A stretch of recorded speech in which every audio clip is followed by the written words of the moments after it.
You ask Tiger to solve. This deals with linear equations with one unknown. The final result is c equals -2. Let's solve it step by step. Simplify the expression. Group like terms. Simplify the arithmetic. Combine like terms. Group all constants on the right side of the equation. Add 2 to both sides. Simplify the arithmetic.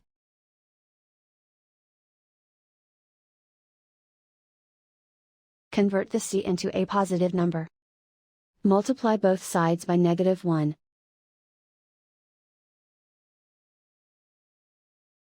Remove the ones.